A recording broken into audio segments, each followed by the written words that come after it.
Today, we're diving into a really curious deal where the United States is paying a tiny Pacific Island nation millions of dollars to take in people being deported from America.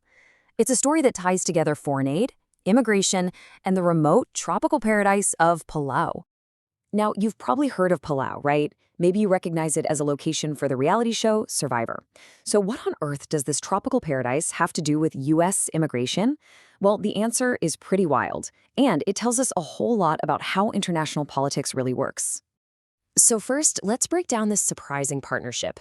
It connects the U.S. and Palau in a way you probably would never, ever expect. At its heart, the deal is actually pretty simple.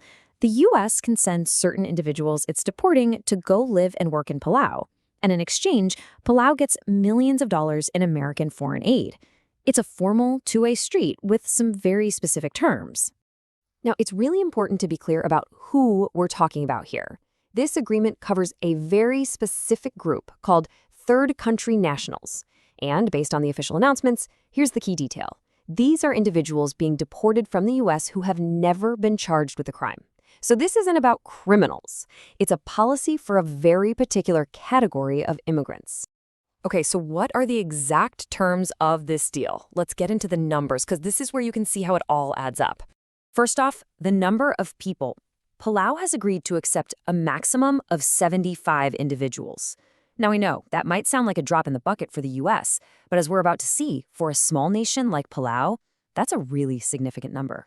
And in return for taking them in, the U.S. gave Palau $7.5 million in foreign aid, and it was directly tied to this cooperation.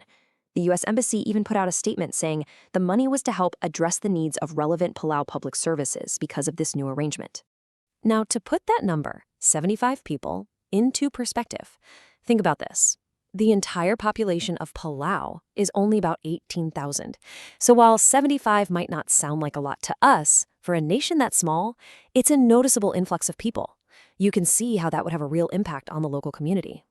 So this just begs the question, right? Why would Palau ever agree to a deal like this? Let's take a look at their motivations. Well, according to a statement from the Palauan president's office, the main reason is economic. They see these individuals as a way to fill what they're calling critical labor shortages in key jobs. But that $7.5 million we mentioned, that's just the tip of the iceberg. The full financial package is actually way bigger. The U.S. is also providing another $6 million to help support Palau's struggling civil service pension plan, plus $2 million for new law enforcement initiatives. So all told, it's a huge economic incentive. Okay, so that's Palau's side of the equation. Now let's flip it around and look at the U.S. motivation.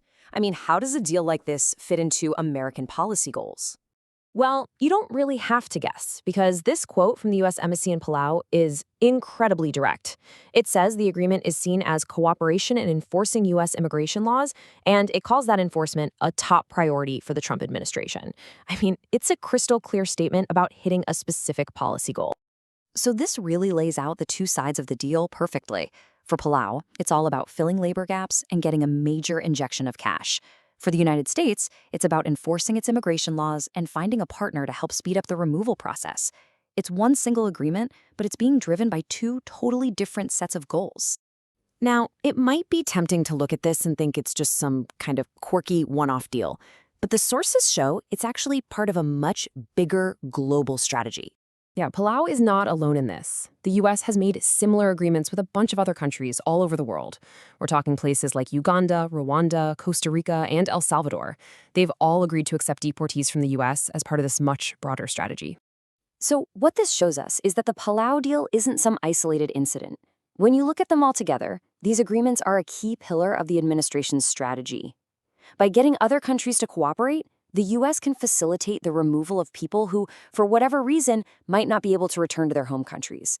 It effectively creates a whole new pathway for deportations, which, as you can imagine, raises some complex questions. And this brings us to a final, bigger question. When one country gives millions in aid to another in exchange for help with its own domestic policies, where exactly is the line between international cooperation and just a simple transaction? There's no easy answer, for sure, but it's a question that gets right to the very heart of how global politics works today.